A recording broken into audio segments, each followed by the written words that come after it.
नमः शिवाय। आज सुनिए सावन मास महात्म्य का अध्याय 16 का वर्णन। इसके पहले के अध्याय में आपने ब्राह्मण और नील वस्त्र या फिर नील से जो हानि होती है उसके बारे में जाना था। अब उसके आगे के अध्याय को सुनते हैं। देवी पार्वती को बताते हुए महादेव जी कहते हैं, इसके बाद परशुराम जी के द्वारा स्थापित रामेश्वर लिंग का दर्शन करें। वह स्थान गोपेश्वर से वायव्य कोण में 30 धनुष की दूरी पर है। जिस समय जमदग्नि पुत्र परशुराम जी ने पिता की आज्ञा से अपनी माता का वध किया और पिता के अनुग्रह से वह पुनः जीवित हो गई, उस समय प्रभास क्षेत्र में आकर उन्होंने अद्भुत तपस्या की। वे मेरे विग्रह की स्थापना करके 150 वर्ष तक आराधना में लीन रहे। इससे संतुष्ट होकर मैंने उन्हें मनोवांछित वर दिया और उनके द्वारा स्थापित शिवलिंग में निवास किया। इससे महर्षि परशुराम कृतार्थ हो गए। फिर भूमंडल के संपूर्ण क्षत्रियों का 21 बार संहार करके वे माता पिता के ऋण से उऋण हो पाए। जो मनुष्य उनके द्वारा स्थापित शिवलिंग का भक्ति पूर्वक पूजन करता है, वह समस्त पापों से मुक्त होकर मेरे धाम में जाता है। देवी, रामेश्वर से 20 धनुष के अंतर पर नैऋत्य कोण में चित्रांगदेश्वर लिंग है। गंधर्वों के स्वामी चित्रांगद ने उस क्षेत्र को परम पवित्र जानकर वहां शिवलिंग स्थापित किया और बड़ी भारी तपस्या करके मेरी आराधना की। जो पुरुष भाव भक्ति से युक्त होकर उस लिंग की पूजा करता है, वह गंधर्व लोक में जाता है और गंधर्वों के साथ आनंद भोगता है। उस स्थान से दक्षिण और नैऋत्य में 16 धनुष के अंतर पर रावणेश्वर लिंग है, जिसकी स्थापना रावण ने की है। वहां उसने भक्ति पूर्वक उपवास करके मेरी आराधना की और गीत वाद्य आदि का आयोजन करके जागरण किया। 15 दिनों तक इस प्रकार मेरी अर्चना करने पर आकाशवाणी हुई, महाबाहु दशग्रीव, मैं तुम पर बहुत प्रसन्न हूँ। मेरे प्रसाद से तीनों लोग तुम्हारे अधीन होंगे। मैं प्रतिदिन तुम्हारे द्वारा स्थापित शिवलिंग में निवास करूंगा। राक्षसराज, जो मनुष्य भक्ति पूर्वक रावणेश्वर लिंग की पूजा करेंगे, वह शत्रुओं से अजय होंगे और मेरी कृपा से उन्हें परम सिद्धि प्राप्त होगी। ऐसा कहकर मेरी आकाशवाणी मौन हो गई। रावण ने भी संतुष्ट होकर बारंबार मेरा पूजन किया और तीनों लोगों पर विजय पाने की इच्छा रखकर वह पुष्पक विमान पर आरूढ़ हो अभिष्ट स्थान को चला गया। रावणेश्वर से पश्चिम 5 धनुष दूर सौभाग्यदायिनी गौरी का निवास है, जहां पर सौभाग्य की इच्छा रखने वाली अरुंधति देवी ने गौरी जी की आराधना में तत्पर होकर घोर तपस्या की थी। गौरी देवी के प्रसाद से ही उन्हें उत्तम सिद्धि प्राप्त हुई। जो माघ शुक्ल तृतीया को भक्ति पूर्वक गौरी जी की पूजा करता है, वह 7 जन्मों तक सौभाग्यशाली होता है। महादेव जी कहते हैं, रावणेश्वर से वायव्य कोण में 30 धनुष की दूरी पर पोलोमेश्वर लिंग है।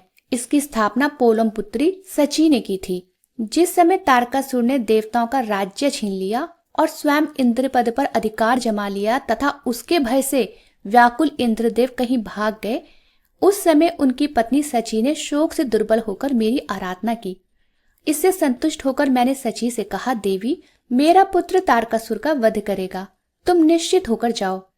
जो मनुष्य इस पोलोमेश्वर लिंग का दर्शन करेगा, वह मेरा पार्षद होकर मेरे समीप पहुंच जाएगा। ये सुनकर पतिव्रता इंद्राणी देवराज इंद्र के पास चली गई।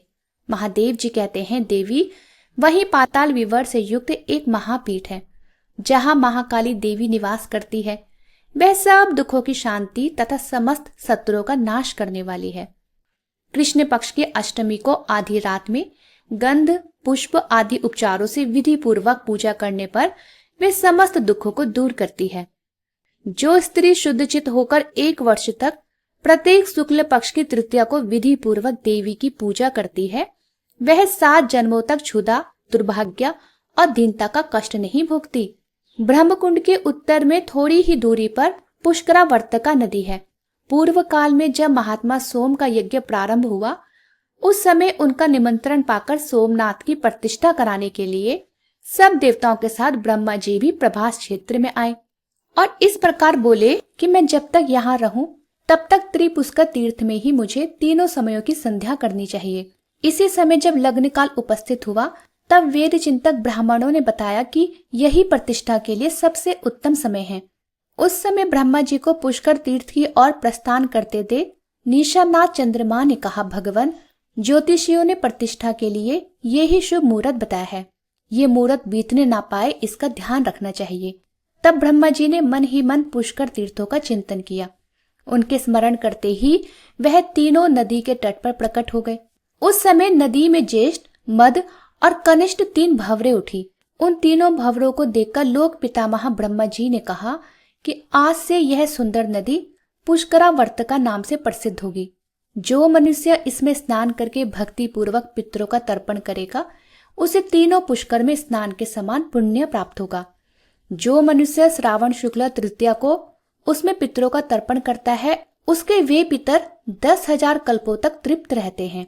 वही कंकाल भैरव नामक क्षेत्रपाल है, जिन्हें उस क्षेत्र की रक्षा के लिए भैरव जी ने नियुक्त किया है।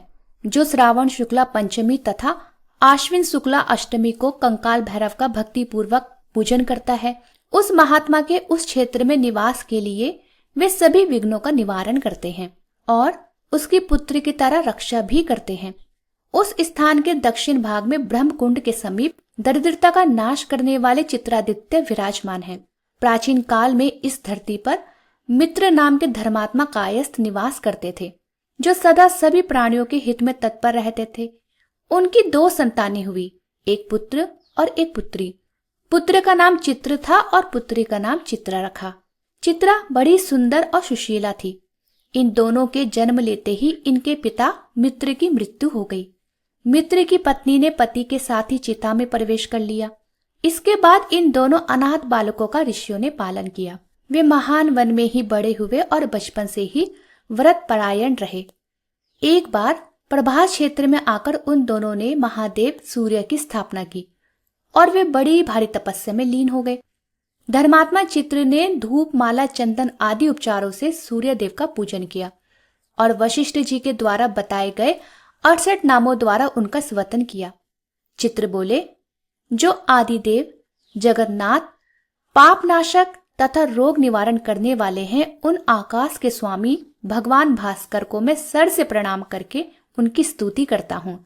उनके सहस्त्रों नेत्र, सहस्त्रों रश्मियां तथा सहस्त्रों किरणमय आयुध है। उनके गुह्या नामों द्वारा उनका स्तवन किया जाता है। उन प्रातःकाल गंगा सागर संगम पर निवास करने वाले मुंडीर स्वामी को मैं नमस्कार करता हूँ। मध्याह्न काल में यमुना तटवर्ती भगवान कालप्रे को और सूर्यास्त के समय चंद्रभागा नदी के तट पर विराजमान श्री मूल स्थान को मैं प्रणाम करता हूँ, जहाँ उपवास करके श्री श्याम जी को सदा सिद्धि प्राप्त हुई है। काशी में लोहिताक्ष, गोभीलाक्ष में ब्रह्ममुख, प्रयाग में प्रतिष्ठान, महाद्युति में वृद्धादित्या, कोटि यक्ष में द्वादशादित्या, चतुर्घट में गंगादित्या, नैमिषारण्य में गोलस्त, भद्रपुट में भद्र, जया में विजयादित्या, प्रभास में स्वर्ण वेदस्त, कुरुक्षेत्र में सामंत, इलावृत में त्रिमंत्र, महेंद्र में क्रमणादित्या, हिरण्य में सिद्धेश्वर, कौसाम्बी में पद्मबोध, ब्रह्मबाहु में दिवाकर, केदार में चंडकांति, नित्य में त्रिमिरापहा, गंगा मार्ग में हरिद्वार, भूप्रदीपन में आदित्य, सरस्वती तट पर हंस, पृथुतक में विश्वामित्र, उज्जैनी में नरद्वीप, सिद्धापुरी में अमित द्विति, कुंती कुमार में सूर्य, पंच नदी में विभावसु, मथुरा में विमलादित्या, संगीक में संगीदित्या, श्रीकंठ में मारतंड, दशाण में दंडक, गोधन में गोपति, मरुस्थल में कर्णदेव, देवपुर में पुष्प, लोहित में केशवादित्य, वैदिश में शार्दुल, शौण में अरुणवासी, वर्धमान में सांबादित्य, काम रूप में शुभंकर, कान्याकुब्ज में मिहिर, पुण्यवर्धन में मंदार, गांधार में क्षोभनादित्य, लंका में अमरद्युति, चंपा में कर्णादित्य, प्रबोध में शुभदर्शी, द्वारावती में पार्वत्य, हिमवंत में हिमापह, लोहित्य में महातेज, अम्लागम में धुरजेठी, रोहित में कुमार, पद्म में पद्म संभव, लाटा में धर्मादित्य, अर्बुद में स्थावीर, कौवेरी में सुप्रद, कौशल में गौपति, कोंकण में पद्मदेव, विंध्य पर्वत पर तापन, कश्मीर में त्वष्टा, चरित्र में रत्न संभव, पुष्कर में हेमगर, गभस्तिक में सूर्या, प्रकाशा में मुंजाल, तीर्थग्राम में प्रभाकर, कामपिल में इल्लिकादित्य, धन्यक में धन्यवासी, नर्मदा तट पर अनल तथा सर्वत्र गगनाधिप नाम से प्रसिद्ध सूर्यदेव को मैं नमस्कार करता हूँ। ये भगवान भास्कर के 68 नाम हैं, जो मनुष्य प्रतिदिन प्रातःकाल उठकर पवित्र होकर भक्ति भाव से इन नामों को पढ़ता अथवा सुनता है, वह सब पापों से मुक्त हो जाता है। महादेव जी कहते हैं, देवी, शुद्ध चित्त वाले चित्र के इस प्रकार स्तुति करने पर भगवान सूर्य ने प्रसन्न होकर कहा, वत्स, तुम्हारा भला हो, तुम कोई वर मांगो। चित्र ने कहा, हे उष्ण रस में सभी कार्यों में मेरी रुचि हो और मुझे कुशलता प्राप्त हो। तब तथास्तु कहकर भगवान सूर्य ने उनकी इच्छा पूर्ण की। तब से चित्र सर्वार्थ कुशल हुए। धर्मराज को जब ये बात पता चली तो उन्होंने सोचा, अगर ये मेरा लेखक हो जाता तो बड़ा अच्छा होता। एक दिन चित्र क्षार समुद्र के भीतर अग्नि तीर्थ में स्नान करने के लिए गए।